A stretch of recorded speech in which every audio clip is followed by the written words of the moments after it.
You're not a real veteran. Stop pretending. It's honestly disgusting.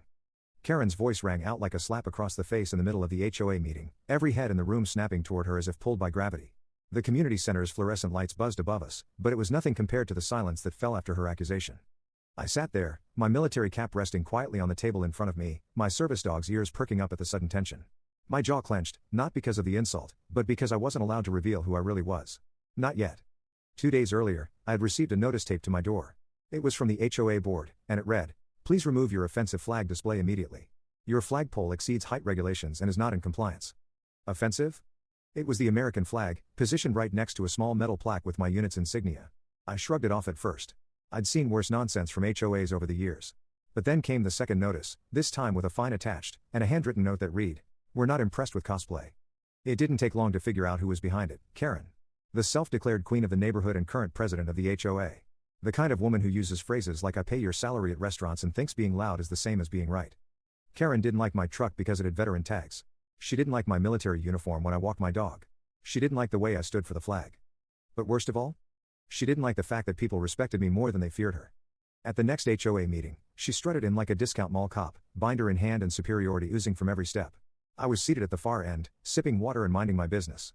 That's when she launched into a tirade about decorum and unauthorized military impersonators creating visual discomfort in the neighborhood. She didn't say my name, she didn't have to. Then came her real moment. She slammed her folder on the table, pointed directly at me, and said the line that set the internet on fire. "You're not a real veteran. Stop pretending. It's honestly disgusting." Some people gasped. One guy choked on his coffee. Another lady whispered, "Oh no, she didn't." I slowly turned my head toward her and gave the smallest smile I could manage, not because I was amused, but because I had already decided I was going to let her dig her own grave. And I was going to hand her the shovel. There were murmurs. A few board members exchanged glances, not sure whether to support their queen bee or keep their heads down. I picked up my cap, brushed off a bit of lint, and said calmly, "Thank you for your input." And that was it. I didn't rise. I didn't argue. I didn't even remind her that she was publicly accusing a man with military ID tags and a registered service animal. I just let it simmer. After the meeting, she stormed over to me in the parking lot. "You know you're going to get fined and probably sued. Stolen valor is a federal crime, sweetie." I gave her a polite nod and said, "You're absolutely right. You should report it to the proper authorities." She smiled like she'd won. That's when I knew she was going to regret every word she just said. The next morning, I walked my dog past her house. Her blinds twitched. Her lawn had 2 garden gnomes and a sign that read, "Live. Laugh. Litigate." Fitting. As I passed, she threw open the door and shouted, "Don't think I won't have that flagpole removed." I kept walking. I didn't even look back. But I did take note of the car in her driveway. It had a faded bumper sticker that said, "HOA Strong." Of course it did. By the afternoon, the neighborhood Facebook group was on fire. Karen had posted a long rant titled, "We have a fraud among us," complete with blurry pictures of me wearing my dress blues and walking to the mailbox. She even tried to claim my service dog was fake. Comments were split. Half the residents responded with laughing emojis and "Karen, you're unhinged." The other half, her loyal followers, chimed in with concerns about neighborhood security. That night, I got a message from my second-in-command back at Base Bravo. "Sir, want us to handle this?" I replied, "Not yet. Let's go by the book." But even he couldn't resist sending me a meme, Karen's face photoshopped onto a cartoon general barking orders at a squirrel. 2 days later, another letter arrived. This one was hand-delivered by Karen herself. She stood there smugly, holding a clipboard, and read aloud, "You are in violation of community standards regarding unauthorized insignias, false military claims, and unsanctioned decorations." Then she handed me a formal warning with a deadline to remove all military references from my property.